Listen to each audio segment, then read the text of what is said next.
So, good afternoon, everyone. We'll be starting with the lecture discussion week. Yes. So, we'll starting with the discussion week 12. That is the last lecture, and I'll be taking one more lecture on Tuesday. So, in this lecture, we'll be studying about the cholesterol biosynthesis, and then the hormones that are derived from different and the hormonal regulation. Okay, so stay tuned. So let's start the lecture. So this is the first question for today. Choose the incorrect statements regarding cholesterol. So what can be the correct answer?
Okay, so the correct answer is in this case is A and D.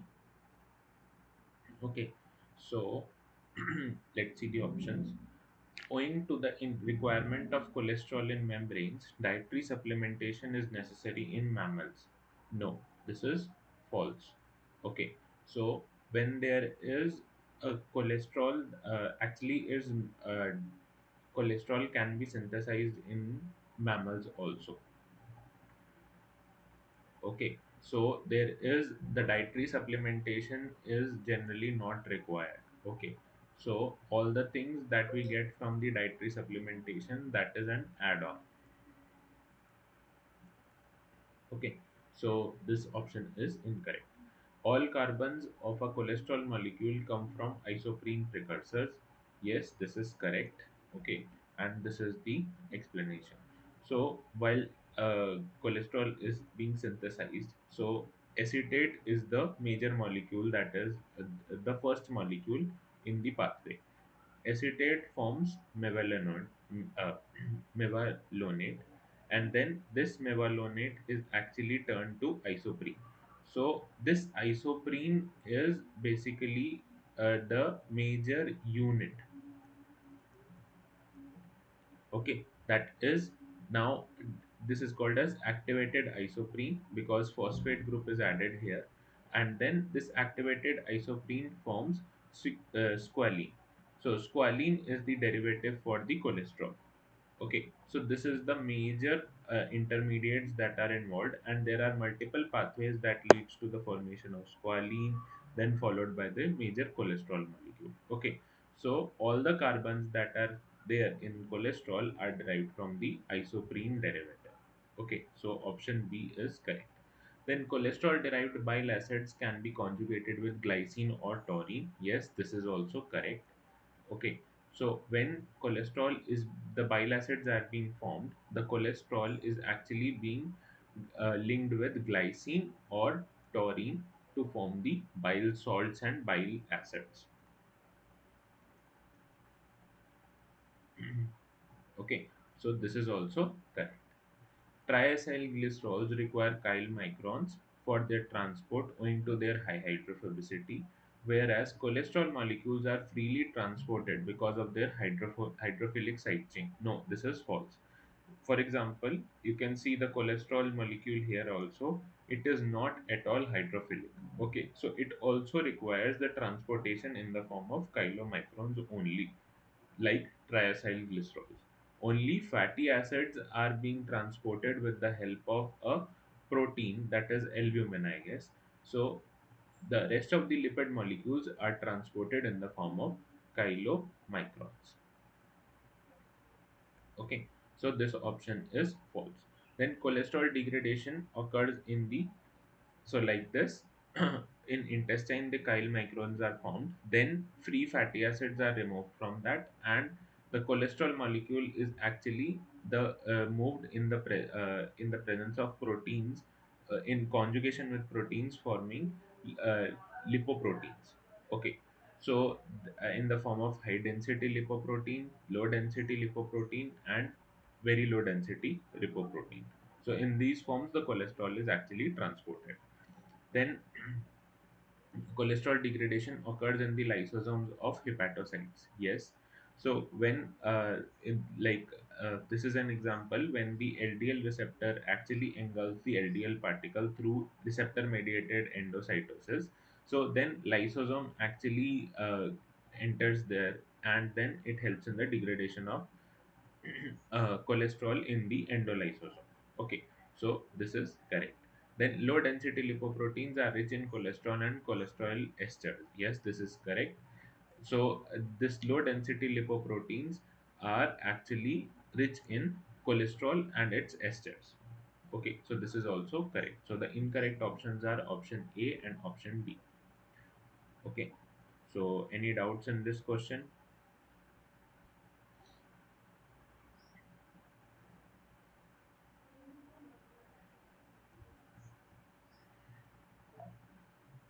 Okay, so let's move on to the next question. Identify the correct statements regarding cholesterol biosynthesis. So, what can be the correct answer?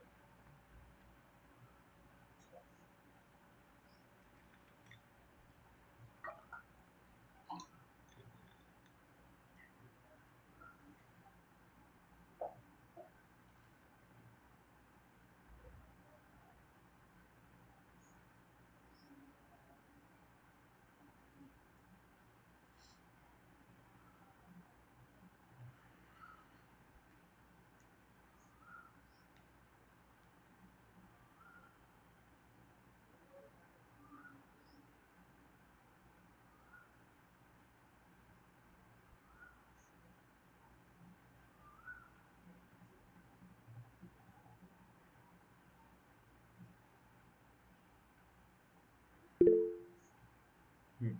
Yes,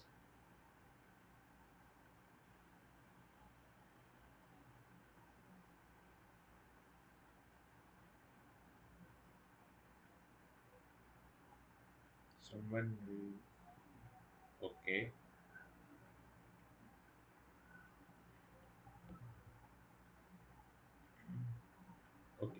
So the correct answer is A, B, E, and F. Okay, so these statements are correct. Now let's see the explanations. So first, uh, we see the mevalonate synthesizing pathway. So what happens? Acetyl coenzyme A comes, and in the presence of thiolase, it actually forms acetoacetyl coenzyme A. Okay. Now, in the presence of the enzyme HMG coenzyme A synthase, what happens? A compound is formed, that is beta hydroxy beta methyl gluteryl coenzyme A. Okay. Now, this hydroxy beta methyl gluteryl coenzyme A actually leads to the formation of ketone bodies. Okay, so they are stored in the body, and when lipid is used as an energy molecule, then these ketone bodies are actually formed. Okay, and this beta hydroxy beta methyl gluteryl coenzyme A now goes to HMG coenzyme A reductase, and it helps in the formation of mevalonate. Okay, and this is actually a dedicated step for cholesterol synthesis. Okay, now let's see the options. The mitochondrial HMG coenzyme synthase is involved in the synthesis of ketone bodies. Yes, this is correct, because it helps in the formation of beta HMG actually. Okay, so this beta HMG is the precursor for the ketone bodies. Okay, then mevalonate synthesis is the committed step in cholesterol synthesis. Yes, this is correct, because after this mevalonate, then only sequelin is formed, and further cholesterol is biosynthesized. Okay, so this is also correct. Then statins inhibit HMG coenzyme synthesis. No, this is false. So statins are molecules that actually inhibit cholesterol synthesis.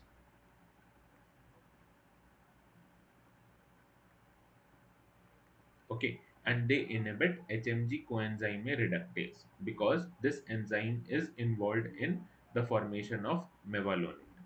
Okay, so this is a dedicated step, so that's why statins actually inhibit this enzyme. Okay, so HMG coenzyme synthase catalyzes the rate limiting step in cholesterol biosynthesis. No, this is also false. The rate limiting step is actually HMG coenzyme reductase wala step. Okay, so this is also false. Now, this pathway is the formation of sequelae. Okay, so now these two molecules actually involved in the by the enzyme prenyl transferase, and that is a head to tail condensation. So these two molecules are actually linked and then added to each other, and this forms geranyl pyrophosphate. Okay, now after addition of the isopentyl pyrophosphate, this forms farnesyl pyrophosphate. Okay, so this actually adds this ring to the geranyl pyrophosphate.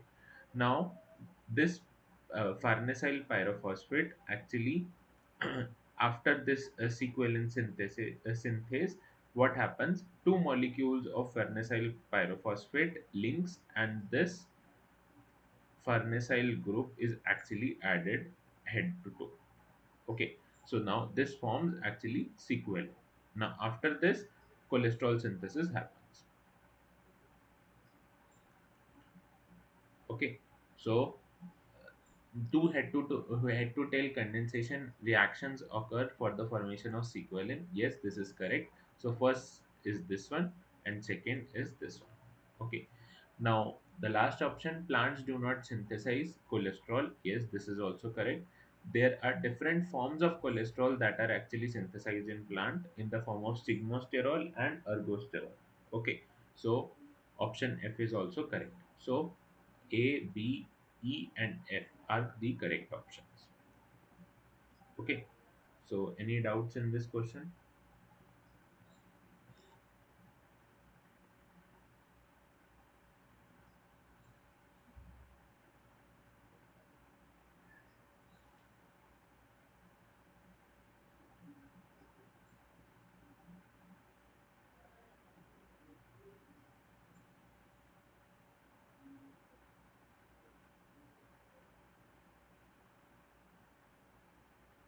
Okay. So, let's move on to the next one.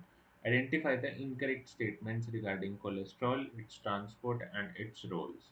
So, what can be the correct answer?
A and D.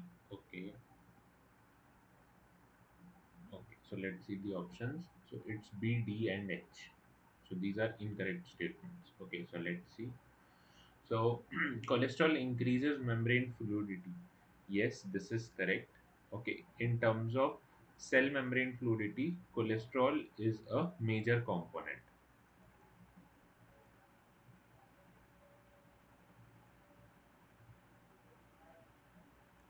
Okay. So whenever cholesterol is there, it helps in increasing the membrane fluidity. Then, compared to high density lipoproteins, chylomicrons contain more phospholipids than cholesterol esters. No, this is false. Then, chylomicrons are synthesized in the ER and travel in the lymphatic vessels. Yes, this is correct.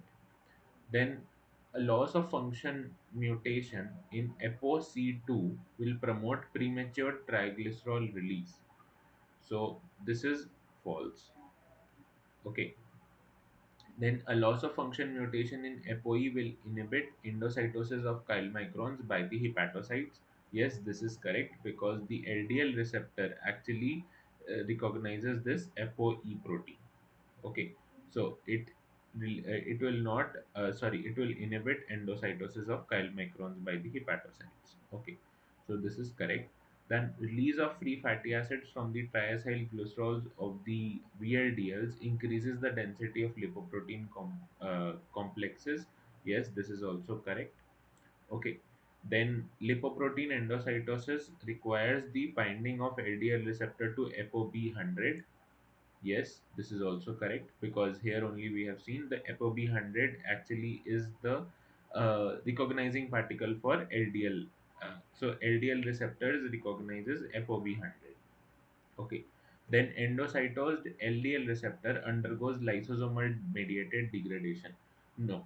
So the LDL receptor is actually uh, like recycled back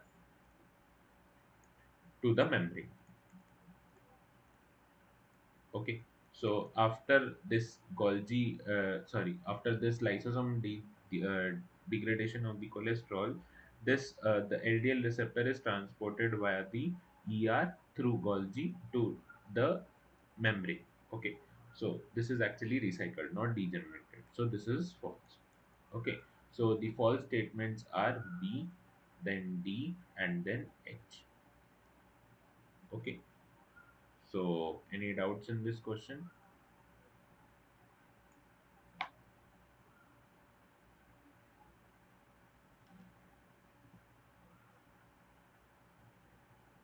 Okay, so let's move on to the next one. Which of the following statements regarding regulating cholesterol metabolism are correct? So, what can be the correct answer?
let's see. So the correct answer is A, B, E, and F.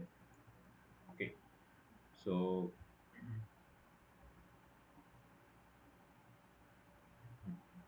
so there are two regulations that happens. One is the sterol regulatory element binding. Okay, so this is protein SREBP, that is SREBP cleavage activating uh, proteins, that is CAPE, that sense cholesterol levels and regulate the gene expression. Okay, so they are present on the cholesterol, on the endoplasmic reticulum, and after migration to Golgi complex, they actually uh, when sterol binds to the escape proteins, that prevents the release of the SREBP.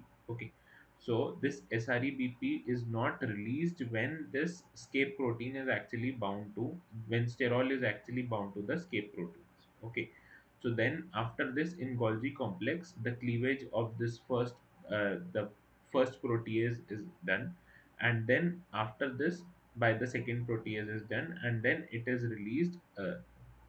The released domain of SREBP migrates to the nucleus. Okay, so here when sterol is cholesterol is actually in high amount, then this binds to escape and that prevents the release of SREBP.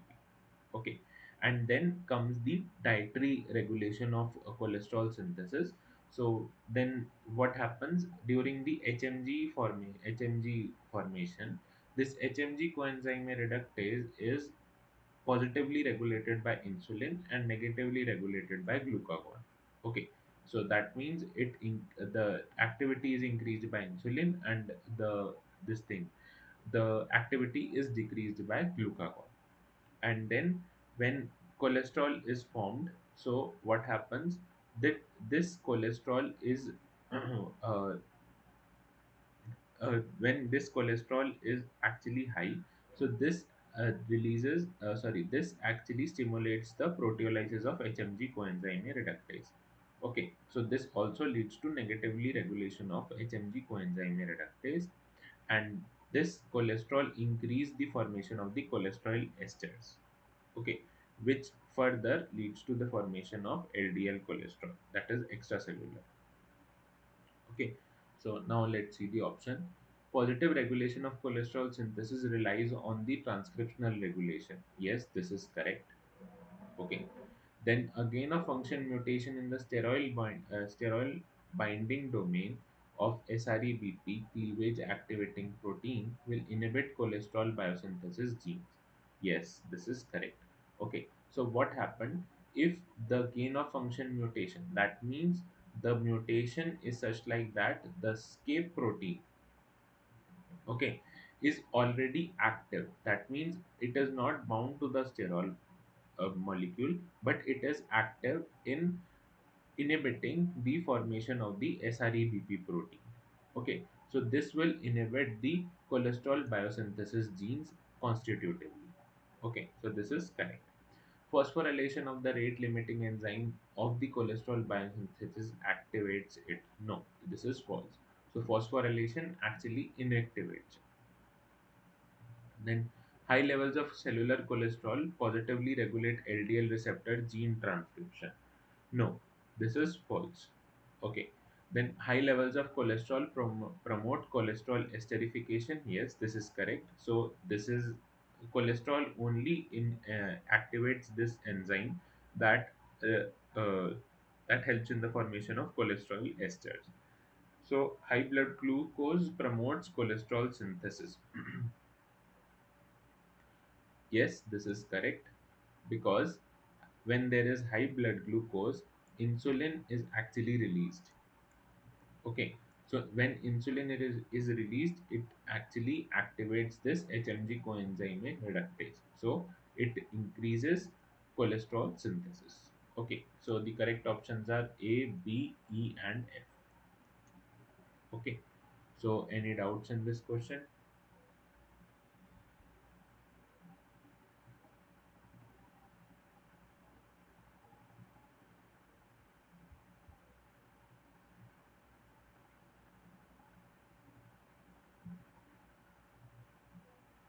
Okay. So let's move on to the next question. Choose the correct statements regarding cholesterol derived hormones. So what can be the correct answer?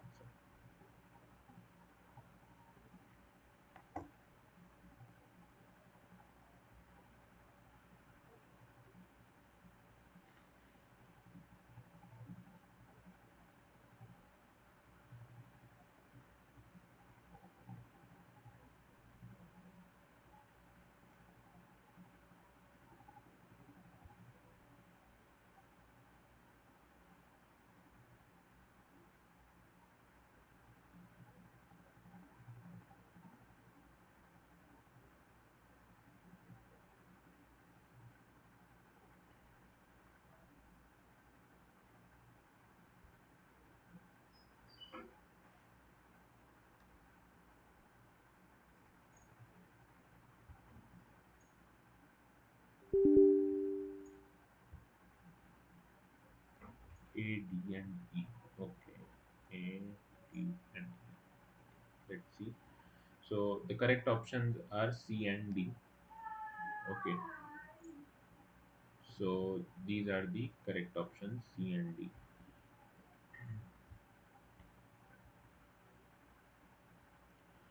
So steroid hormones are basically formed by the side chain cleavage and the oxidation of cholesterol. So this is a cholesterol molecule.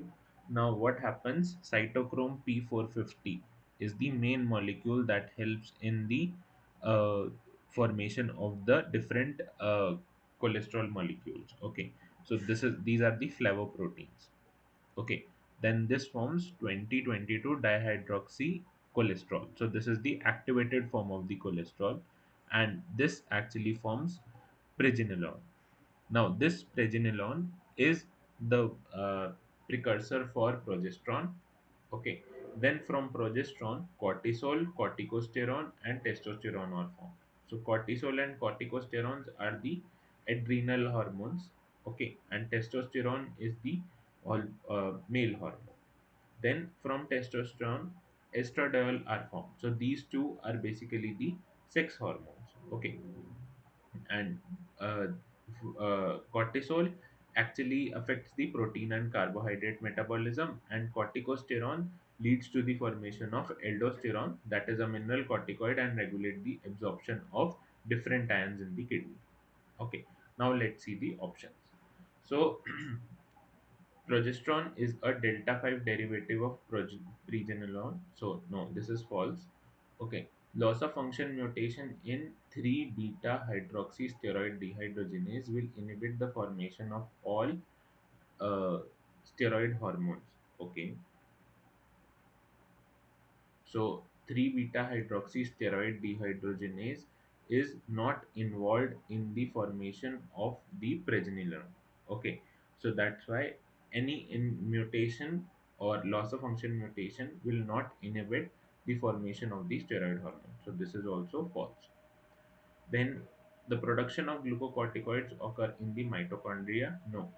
Okay, not in the mitochondria. It occurs in the cytoplasm of the cell. Then estrogens are sorry, sorry. This is correct. Okay, it occurs in the mitochondria only because the enzymes that are present for the cholesterol uh, biosynthesis and the hormone biosynthesis are present in the mitochondria. Okay, so estrogens are 18 carbon derived derivatives of androgens. Yes, this is correct. So estrogens, androgen is basically testosterone, and estrogen is derived from androgens. Okay, and these are the 18 carbon derivative. So this is correct. Patients with loss of function mutation in 17 beta hydroxysteroid dehydrogenase will have low testosterone levels. No, this is false. Okay, so the correct options are C and D. So any doubts in this question?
So this 3 beta hydroxysteroid dehydrogenase is actually involved in the formation of these cortisol, corticosterone, and testosterone from progesterone.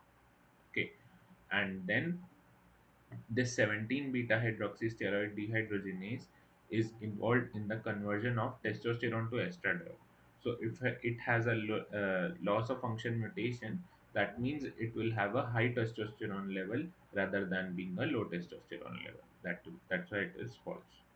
Okay, and if this is mutated, then although progesterone will be there, okay, but rest of the hormones will not be able to synthesize.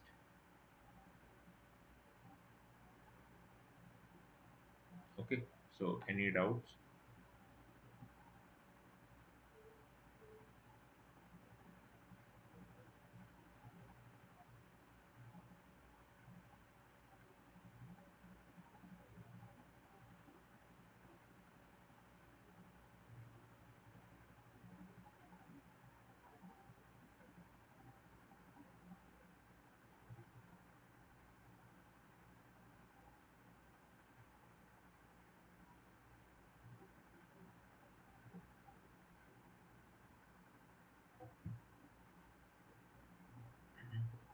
Okay, so let's move on to the next question. Based on the following table, choose the options which correctly matches the pairs.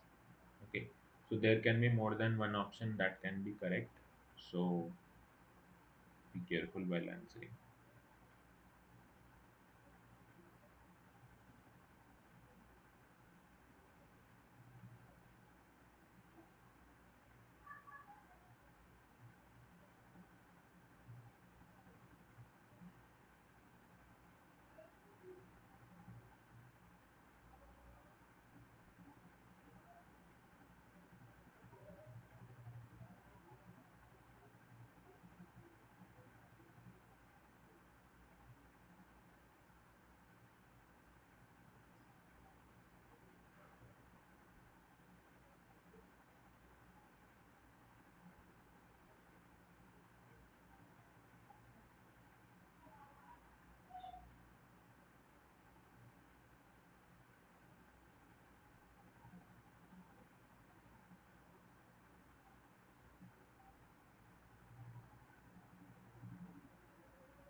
So the correct answer is A, B, C, and E. Okay. So let's see. A says A3, C6, then E9, G12. Okay. Then B11, D2, E11,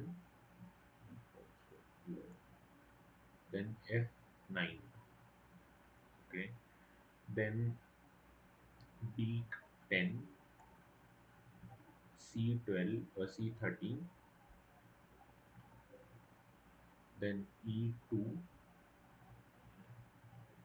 2, then G3. Okay. Then A12, B10, E8, 8, and then G9. So let's see one by one. So acinar cells are basically the exocrine part of pancreas. So they release digestive enzymes and stuff that helps in the digestion. So they are not actually being matching with any of the options that are mentioned here. Okay. Then we have delta cells of the pancreas. They release somatostatin. So somatostatin is a negative regulator of the glucagon. Okay.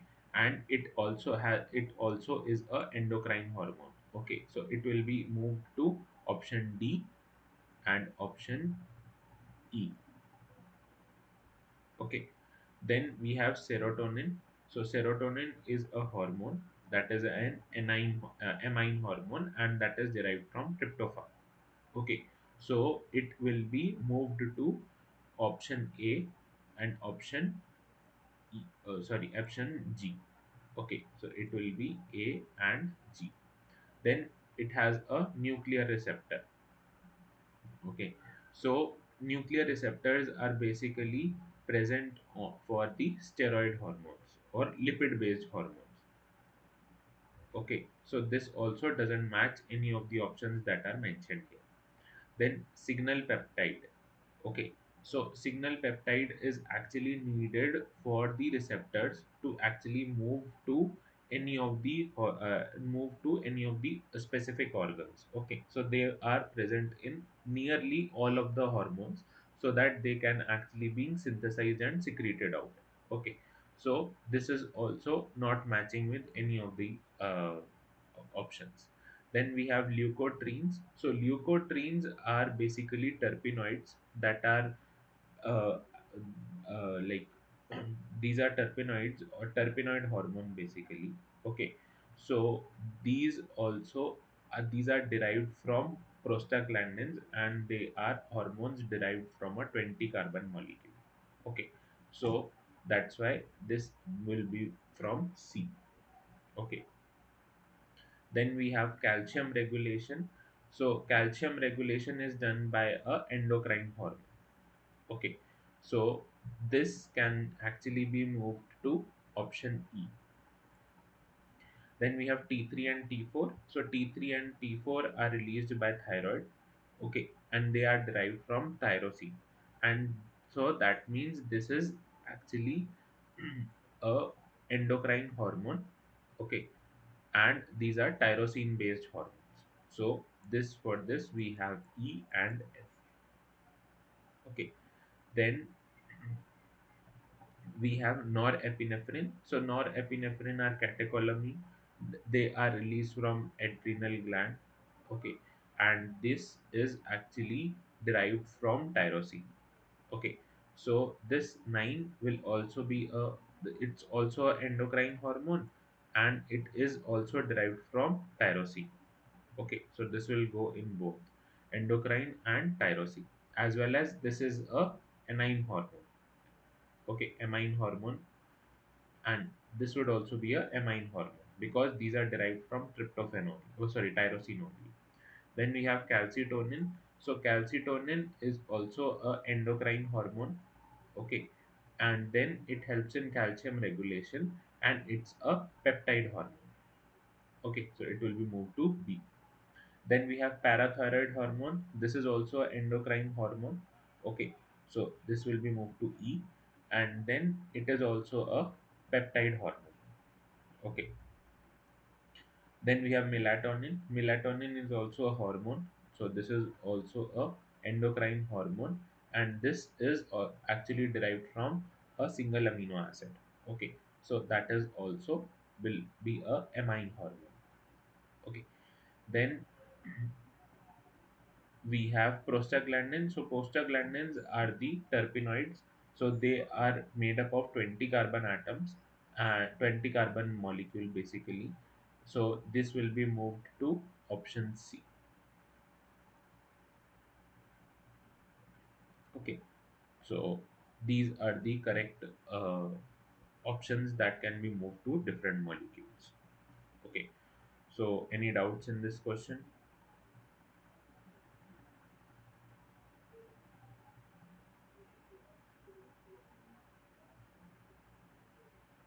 Okay, so let's move on to the next one. Choose the correct statements regarding hormone purification and characterization. So what can be the correct answer?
Okay,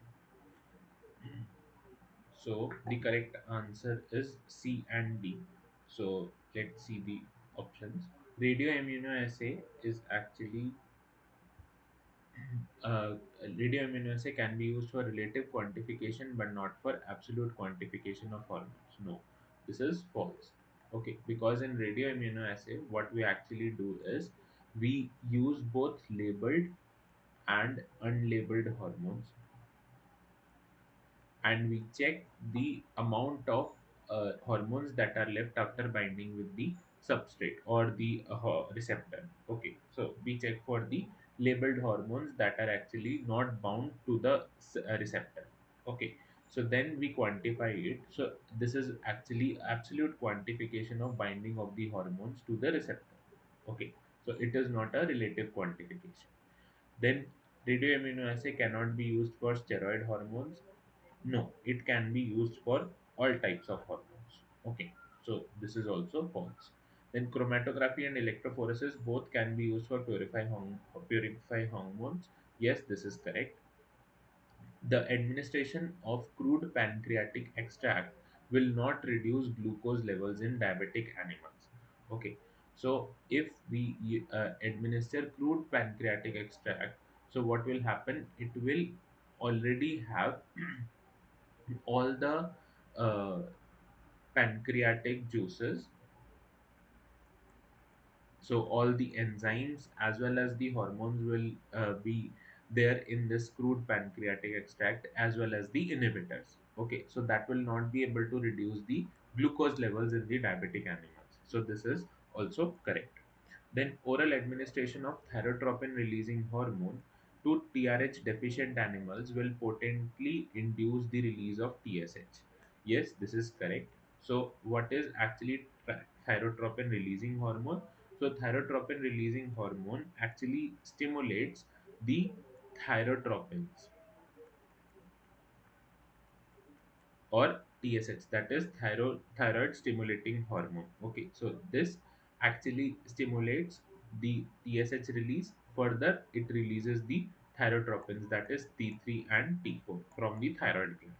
So, if we administer thyrotropin releasing hormone orally to TRH deficient animals, so this will actually induce the release of TSH and then followed by the release of the thyroid hormone. So, this is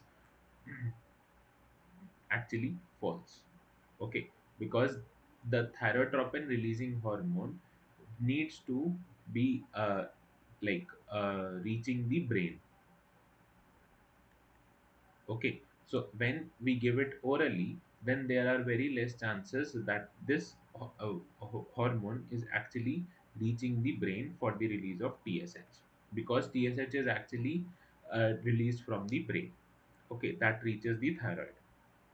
So this is also false. So the correct options are option C and option D. Okay, so any doubts in this question?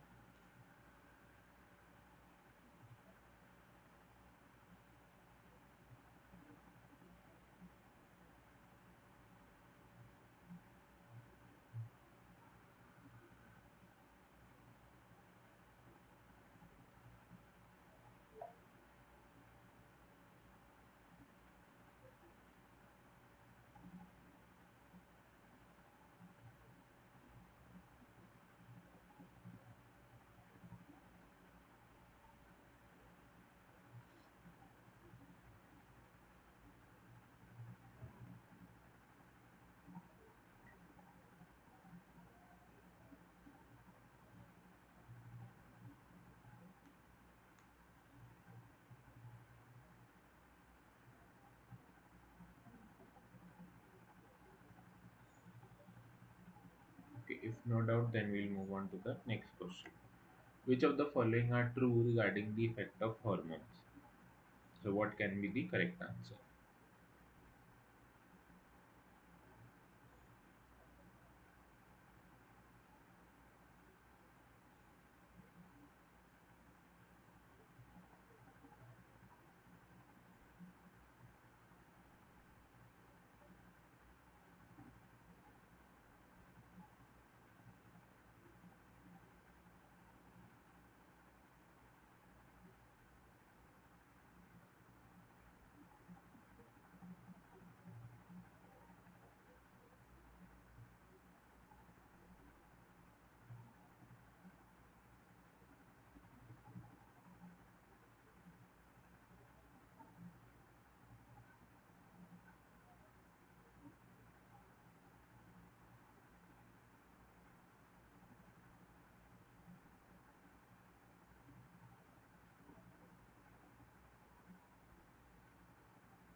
Okay, so the correct answer is B, D, and E.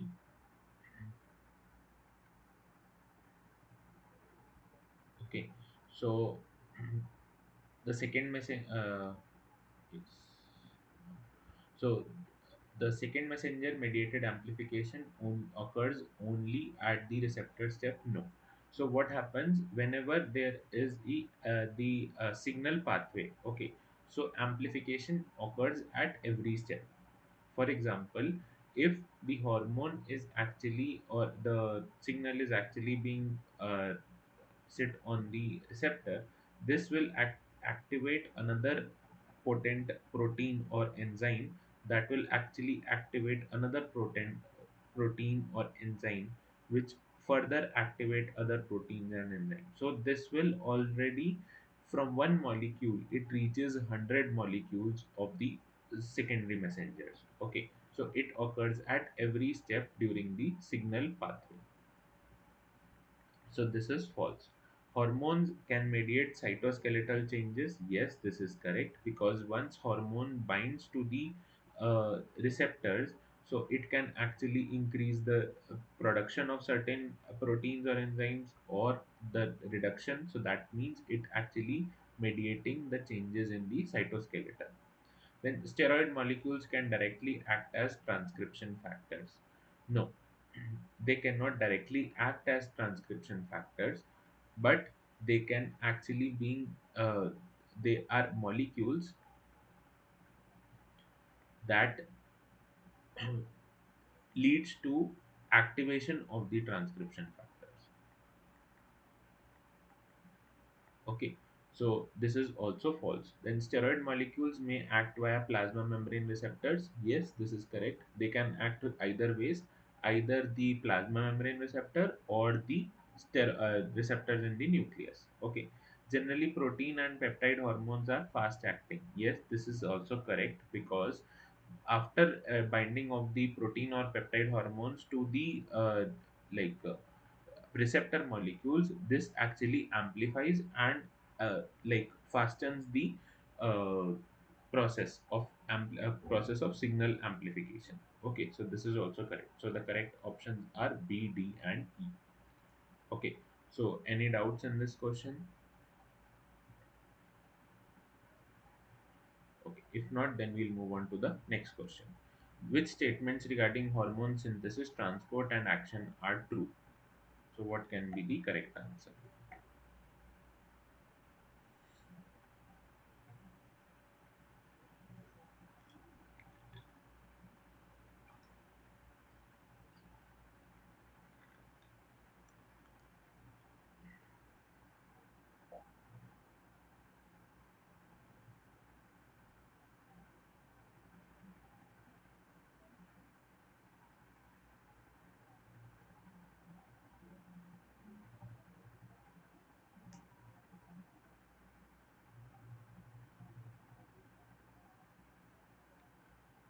Okay, so the correct answer is A, B, D, E, and F.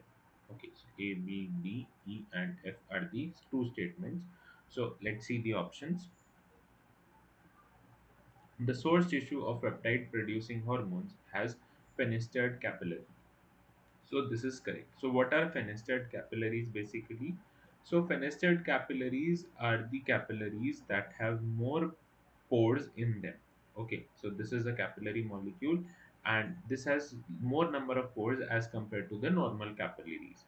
So this is because when it is being connected to the endocrine molecule, endocrine glands, so they are hormone producing glands, so they release the hormones in the tissue fluid, and this tissue fluid is actually being moved to the capillaries now, and this capillaries actually have the ability, if there are pores, then the hormones or the large molecules can actually move to other organs as well.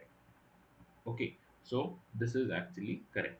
Then neural tissue produces adrenaline and noradrenaline. Yes, this is correct. So both adrenaline and noradrenaline are basically hormones as well as neurotransmitters. Okay, so that means neural tissue can actually produce both adrenaline and noradrenaline.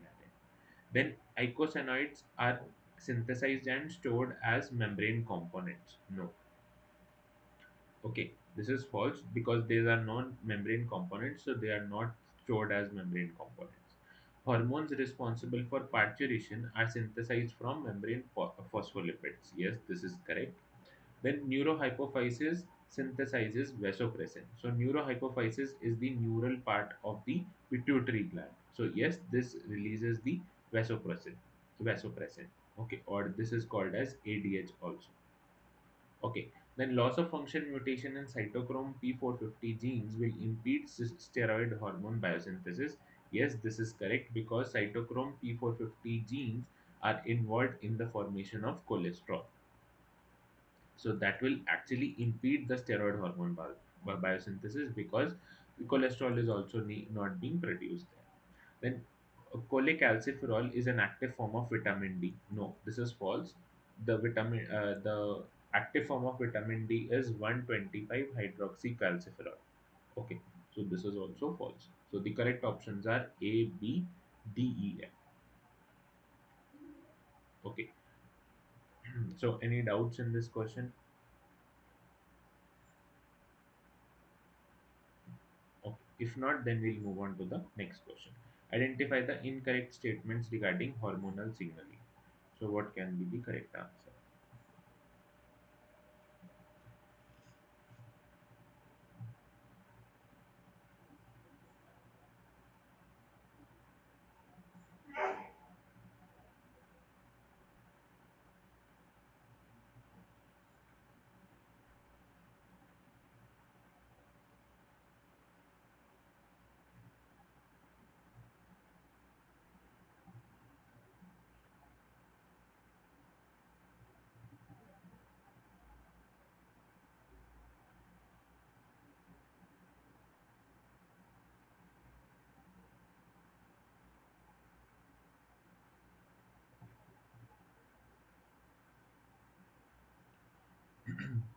Okay, so the correct answer is B, C, D, and E.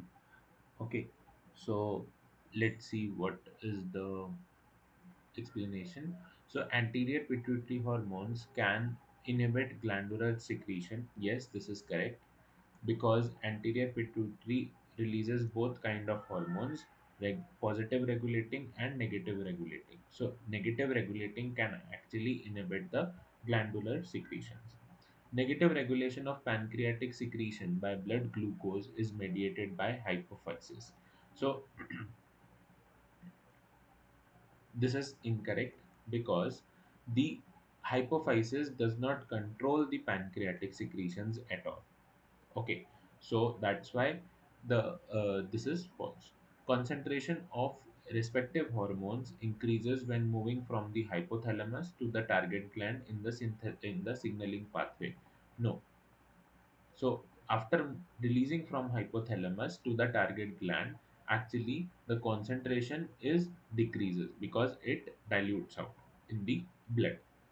All released hormones regulate their secretion by acting at glandular, hypophyseal, or hypothalamic levels.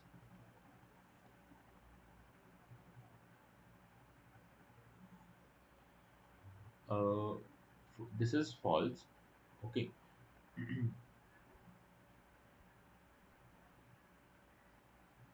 so the hormones cannot actually regulate the secretion from the hypophyseal region. Okay, because these are the regions. Hypophyseal region actually is the pituitary is the master gland. Okay, so it cannot be controlled at all. Hypothalamus and glandular regions are actually being regulated by the released hormones. Okay, then moving to the last option, severing the hypothalamo-hypophyseal portal system will inhibit antidiuretic hormone-mediated water retention. No, because only the hypophyseal region, hypophyseal portal system will actually helps in releasing the vasopressin. Okay, that is ADH. But if we sever the hypothalamo-hypophyseal portal system, then in that case nothing will actually be nothing will act it will not affect the antidiuretic hormone mediated action. Okay, so this is also false. So the correct options are B, C, D, and E. Okay, so anybody has any doubt in this question?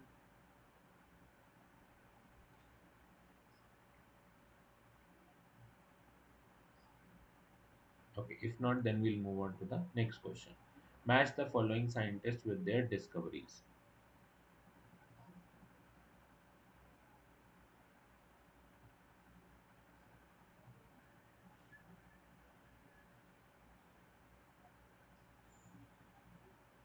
So the correct answer is option C.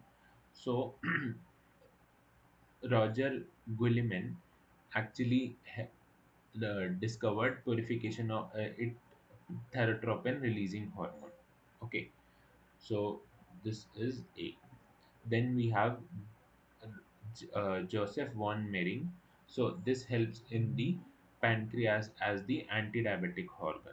Okay, so this is B. Then we have Rosalind Yallow. So it helps. It discovered radioamino acid, and Conrad Bloch actually discovered cholesterol biosynthesis pathway. So the correct option is option C. Okay, so let's move on to the next question. Which of the following statements are false about hormones? So what can be the correct answer?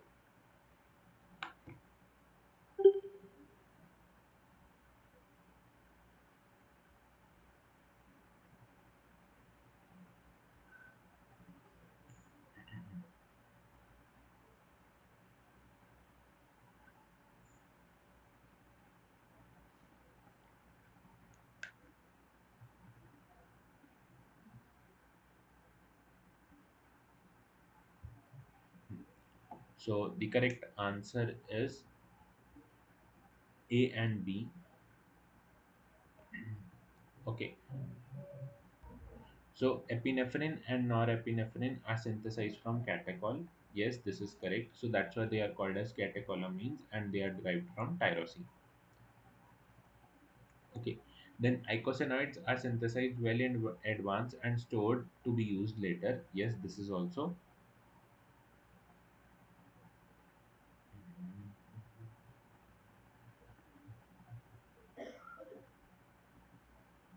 So this is false. Okay.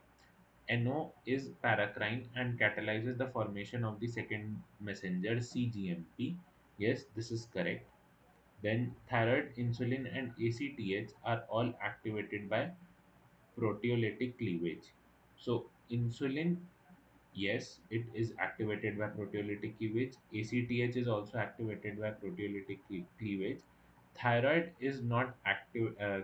Is not activated by proteolytic cleavage. Okay, so instead of A, option B and D are false from the given options. Okay, so let's move on to the next question. Which of the following represents the correct order of compounds formed during steroid biosynthesis? So, what can be the correct answer?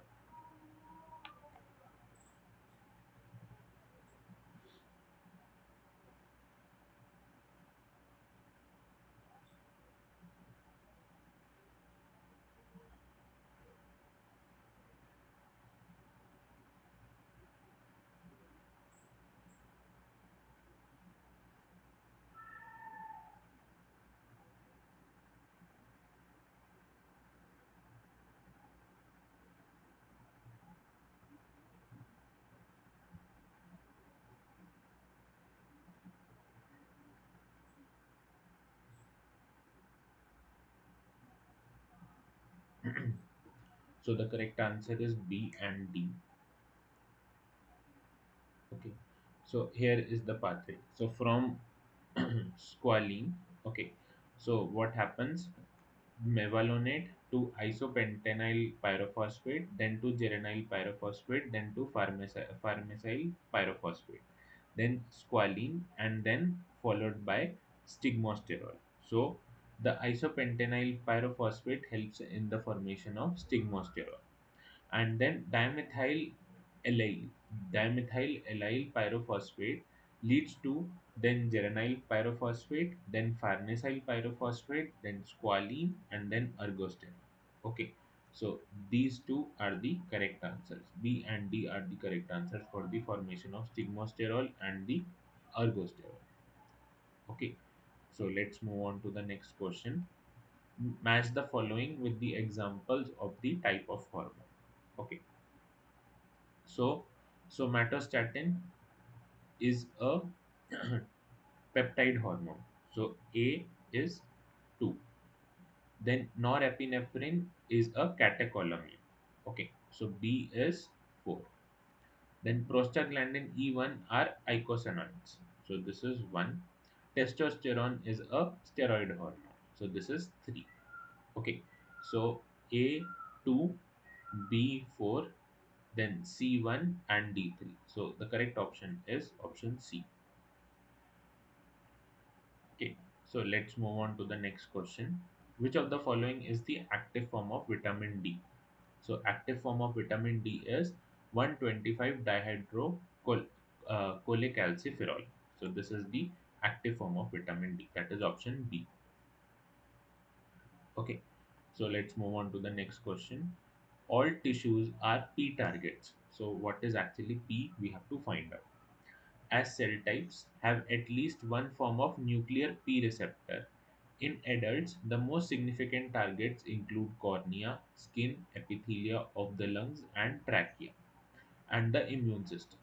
P is a member of dash family of hormones. Okay, so here, what how can you answer this question? You have to check that P is a hormone. Its receptor are basically present on cornea, then skin, lungs, and the trachea and immune system.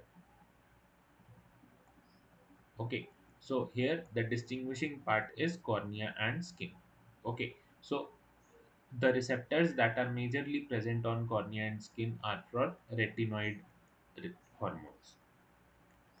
Okay, so the correct answer is retinoid. So the P target is P is actually retinoid family of hormones. Okay, so let's move on to the next question. Cholecalciferol is formed in which of the following organs?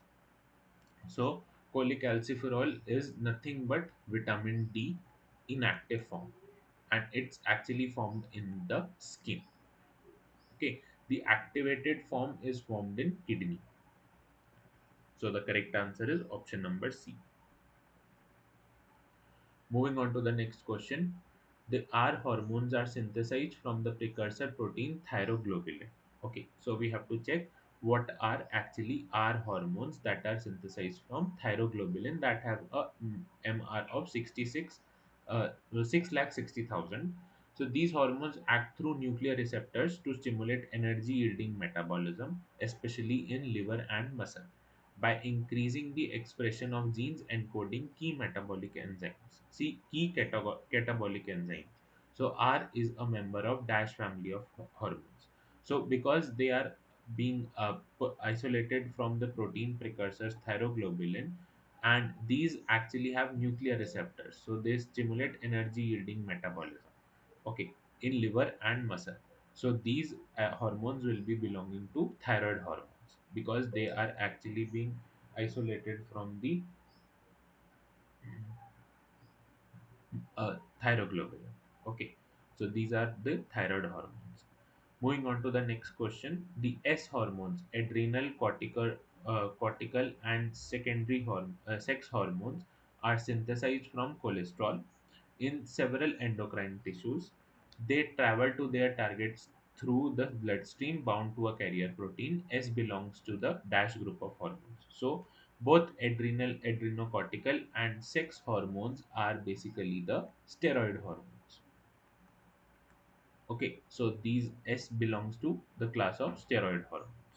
Okay, which of the following is or are true about the gaseous hormone nitric oxide?